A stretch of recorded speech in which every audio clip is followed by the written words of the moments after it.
Okay, at this time, I will attempt to render Chapter 2 of the book Lemur by Tom Bradley, that's me, published by the great Raw Dog Screamin' Press, purveyors of fine, bizarro fiction that foams at the mouth.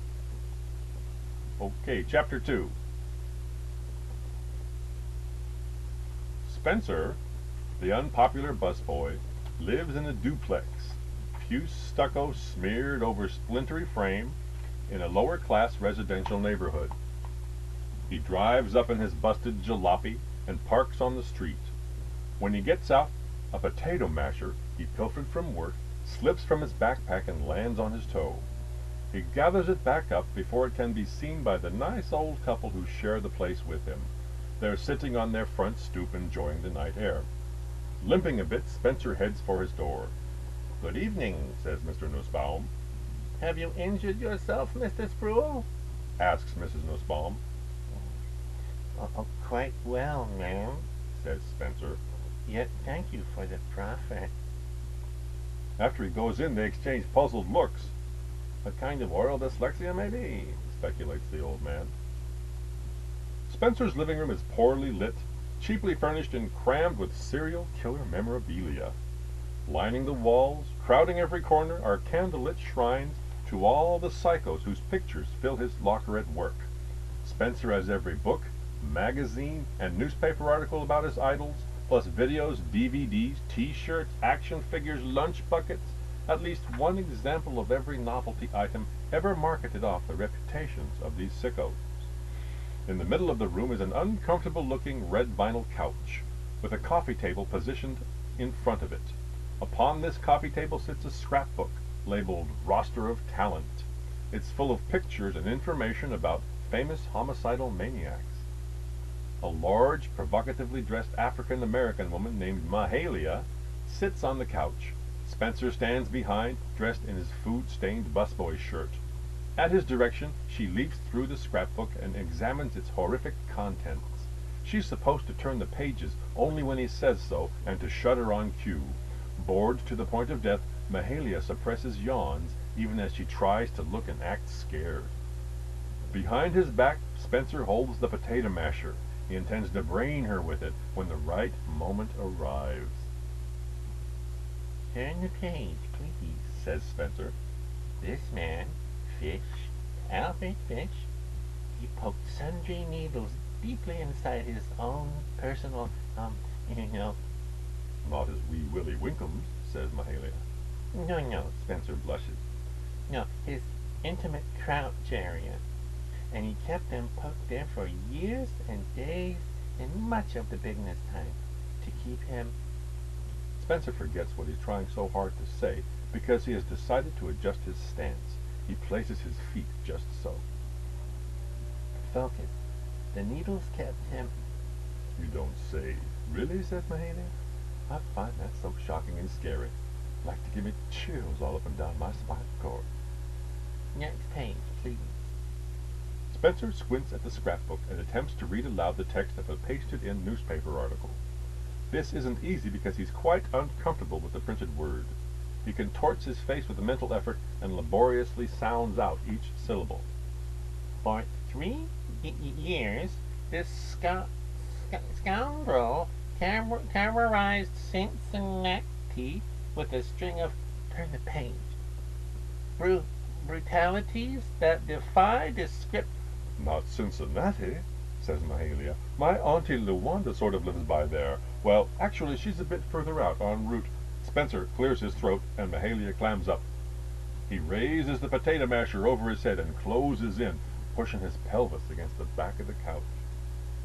"Yes, all these master geniuses, they're always leaving a majorly clue. Each has his own, the same sort of, He glances down at his feet.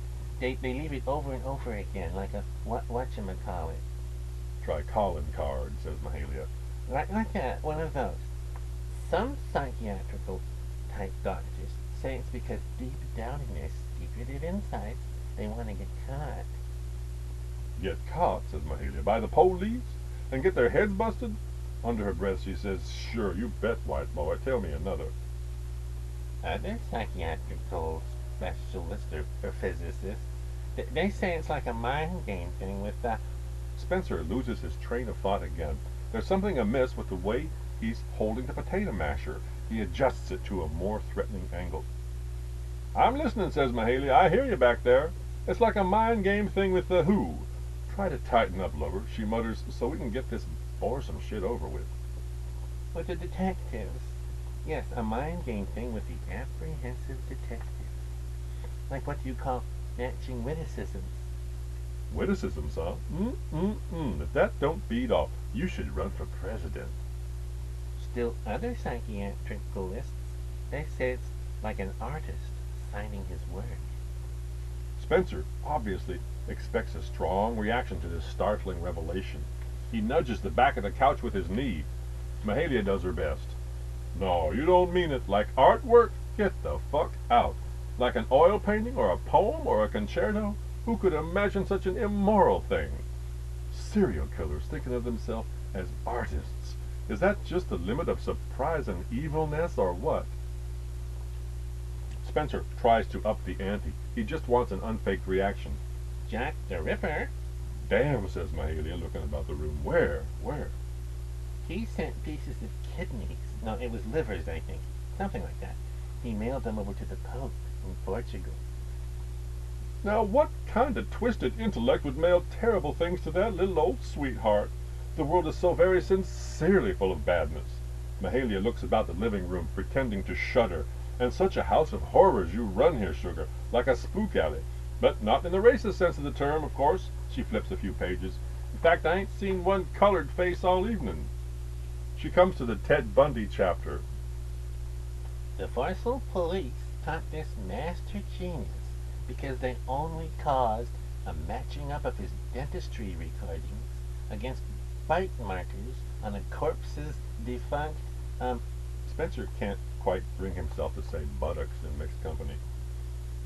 Mahalia turns to a photo of the bitten ass in question and is finally put off. Crazy, honky, motherfuck. Oh, excuse me. Goodness gracious. My goodness gracious. Spencer climaxes, or tries to. Page, turn it. This master genius's only tool was a double-edged razor blade, lesser than an inch in squareness, Reading over Mahalia's shoulder. with which he inflicted more damage than any 12 axe-murderers, Creeping up slowly. because he took his time. Spencer's got the potato masher in both hands and is wound up tight as Tiger Woods before a big drive. That is the most disturbing thing I've ever heard, says Mahalia. I'm sure it's going to give me goose nights and night bumps and mare gooses. She starts to laugh, spoiling the mood. His potato mashing arm goes limp. Glancing at her watch, Mahalia says, Look, honey, let's get to the point. For another $20 I watch you jack off and we call it a night. He does not respond. She turns to look him in the eye. Not a secretor? Embarrassed, he glances at a mass of ketchup blister packets piled high on the floor nearby. He's been pilfering the condiment from the restaurant where he works for years. Lemmy, the Lemur logo, seems to leer at him from the labels. He gives Mahalia what he thinks is his scary look. Oh my, she says, and how am I to interpret that facial expression?